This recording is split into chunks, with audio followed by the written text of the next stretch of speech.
விருந்தினர்களுக்கு வணக்கம். முதல்ல திருச்சி வேலுசாமி உங்கள்கிட்ட இருந்தே தொடங்குறேன். வாக்குக்காக தமிழ்நாட்டையும் தமிழர்களையும் அவமதிப்பதை நிறுத்தி கொள்ள வேண்டும். பிரதமருக்கு முதலமைச்சர் கண்டனம் தெரிவிச்சிருக்கிறார்.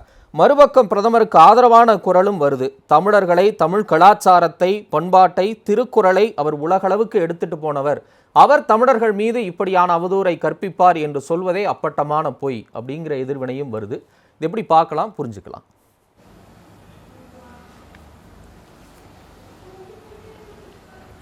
பூரி ஜெகநாதர் ஆலயத்தில் பொக்கிஷத்தில் இருக்கக்கூடிய சாவிகள் தமிழ்நாட்டில் இருக்கிறது என்கிற வார்த்தையை பயன்படுத்துகிறார் பிரதமர். நான் அவரை கேட்க விரும்புவது, அவருக்காக மட்டுமல்ல மக்களிடம் கேட்க விரும்புவது, இந்த நாட்டுடைய பிரதமருக்கு அந்த பொக்கிஷத்தில் இருக்கக்கூடிய சாவிகள் இருக்கிற இடம் தெரிகிறது. அதை எடுப்பதற்கு பதிலாக இதை பொதுவெளியில் மேடையில் பேசுவது எதை காட்டுகிறது என்று எனக்கு புரியல.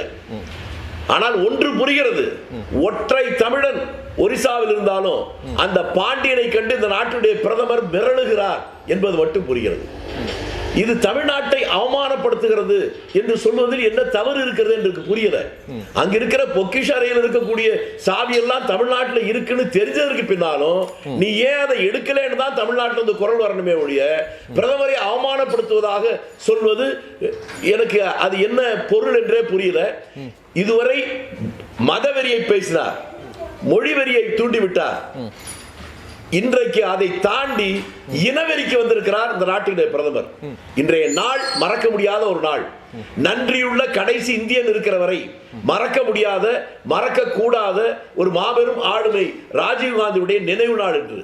இன்றைக்கு போய் இதையெல்லாம் பேச வேண்டிய துர்பாகிய நிலைமை வந்துவிட்டதே என்றுதான் நான் வருத்தப்படுகிறேன்.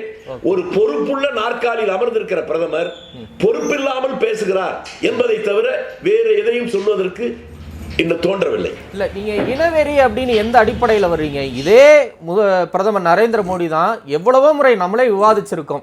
தமிழை பற்றியோ, தமிழர்களின் பண்பாட்டை பற்றியோ, என்னுடைய தாய்மொழியா தமிழ் இல்லையே அப்படின்னு வருத்தப்பட்டு கண்கலங்கி அவர் காணொலி காட்சியில பேசின விஷயங்கள், செய்திகளை எல்லாம் பார்த்திருக்கிறோம். அப்படியெல்லாம் பேசக்கூடிய பிரதமர் நரேந்திர மோடி அவர்கள் இந்த மாதிரி கருத்தை சொல்லுவாரு, எப்படி சொல்ல முடியும்?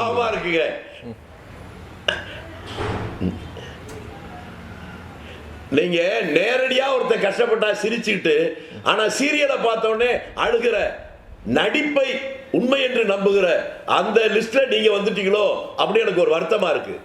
பிரதமர் தமிழர்களை பற்றி பேசியது அது துடிப்பு இல்லை, அது நடிப்பு தான் என்பது இன்றைக்கு அவர் பேசியிருக்கிற வார்த்தை தெரியலையா?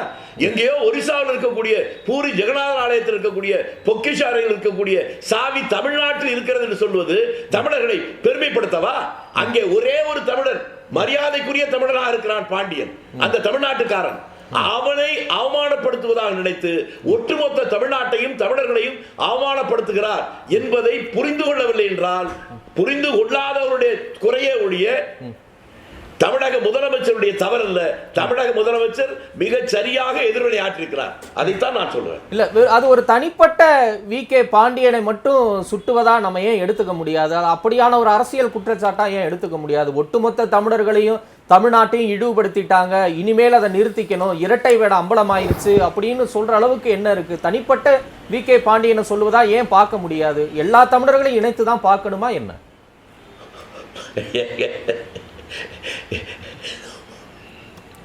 ஏங்க, உங்க வீட்டுல திருடு போயிடுச்சு, உங்க போலீஸ் ஸ்டேஷன்ல போய் இன்ஸ்பெக்டர் சொல்றீங்க அந்த 10 பவுன் காணாம போனது தானே, உங்க எதிர் வீட்டுல இருக்கானே அவன் வீட்டுல பீரோல தான் இருக்கு எனக்கு தெரியும் சொன்னா நீங்க அந்த இன்ஸ்பெக்டரை பத்தி என்ன நினைப்பீங்க?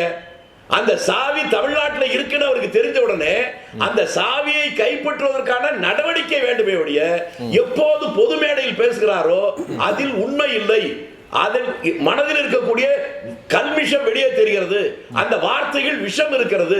அந்த பாண்டியனை விமர்சிப்பதாக நினைத்துக் கொண்டு ஒட்டுமொத்த தமிழகத்தையே அவமானப்படுத்துகிறார் என்பதை பாமரன் கூட புரிந்து கொள்வான். இது வேறு விதமாக புரிந்து கொள்வதற்கு ஒன்று வழியே இல்லை. அதாவது நீங்க உங்க கேள்வியிலேயே ஒண்ணு இருக்கு. மோடின்னு அவர் சொன்னாருன்னு தானே மத்திய அரசு வழக்கு போட்டுச்சு ராகுல் மேல, சரிதானே? ஆமா. அப்ப அதே இடத்துல பிரதம மந்திரி மேல வழக்கு போடணும்ல. இப்ப அரசாங்கம் செய்ததை சொல்லல, இது ஒரு பேசல யாராவது. நான் ஒரே ஒரு கேள்விதான் கேட்டேன். சாவி தமிழ்நாட்டில் இருக்கிறது மோடி சொல்றாரு, அவர் தெருவில் போற மனுஷன்ல. அல்லது பார்ல பேசிட்டு இருக்க பேச்சு அல்ல அது. இந்த நாட்டினுடைய பிரதமர் அவர் சாவி எங்க இருக்குன்னு சொன்னதுக்கு அப்புறம் அந்த சாவியை கைப்பற்ற யார்கிட்ட இருக்கு அதை பிடிக்கணுமா இல்ல மேடையில வசனம் பேசணுமா? நாங்கள் யாரையும் வடநாட்டிலிருந்து வர்றவங்க கேடி பேச மாட்டோம். ஏனென்றால் தமிழர்கள் இந்தியாவில் இல்லாத இடமே கிடையாது. பக்கத்தில் இருக்க கர்நாடகத்தில் மட்டுமே 1.5 கோடி தமிழர் இருக்காங்க. கேரளாவிலையும் ஆந்திராவிலையும் மட்டுமல்ல, எனக்கு தெரியும் உத்தரப்பிரதேச தலைநகர் லக்னோவுடைய அங்க இருக்கிற அசம்பிளிக்கு பக்கத்திலேயே ஒரு உயர்நிலை பள்ளி பெரிய போர்டு போட்டு தமிழ் பள்ளிக்கூடமே இருக்கு. கல்கத்தாவில் இருக்கு. இந்தியாவில் வடகிழக்கு மாநிலம் மணிப்பூர் இருக்கு. மணிப்பூர்ல எல்லை ஓரத்துல மோரேன்னு ஒரு ஊர் இருக்கு. அங்க தமிழ் சங்கம் இருக்குன்னு தெரியுமா உங்களுக்கு? ஆகவே அதை பற்றி நாங்க எப்பவுமே அடுத்த மாநிலத்துக்கு வர்றாங்க அப்படி கேலி பேசுவது தமிழருடைய வரலாறு. இவன் தான் சொன்னா யாதும் ஊரே யாவரும் கேளிர்னு. இந்த நாட்டுடைய ஜனநாயகத்துடைய அடித்தளத்தையே சிதைக்கிற வார்த்தை இது. இந்தியாவில் இந்தியர்கள் எல்லோருக்கும் வாழ்கிற உரிமை, இடம் விட்டு இடமாறுகிற உரிமை, இந்தியாவில் எங்கு வேண்டாலும் வாழ்வதற்கு, அங்கு சொத்து வாங்குவதற்கு உரிமை இருக்கிறது. ஜனநாயகம் இல்ல. இப்ப காங்கிரஸ் தலைவர்களோ இல்ல திமுக திகாவினரோ மோடியை எதிர்க்கக்கூடியவர்களோ யாதும் ஊரே யாவரும் கேளுன்னு சொல்லலாம். அதை கேளுங்க சார். ஏன் ஒண்ணு சொல்ற விடுங்க. சரி சொல்லுங்க. பிஹெச்ல காங்கிரஸ் கொடுக்கல, நெய்வேலி காங்கிரஸ் கொடுக்கல, டேங்க் தொழிற்சாலை காங்கிரஸ் கொடுக்கல, துப்பாக்கி தொழிற்சாலை காங்கிரஸ் கொடுக்கல. காங்கிரஸ் என்ன கொடுத்துன்னு கேக்குறீங்களே? இந்தியா வரலாற்றில்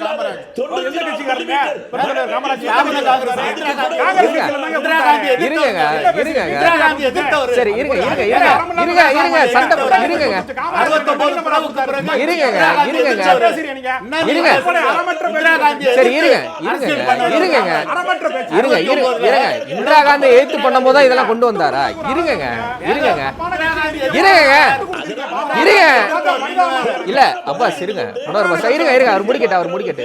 இப்படி பேசுவது தவறு என்பதைத்தான் நேர்மையாளர் சொல்லுவான். இதற்கு ஒரு நியாயம் கற்பிச்சு பேசுறவன் அடிப்படையில் தவறான மனிதர்கள்.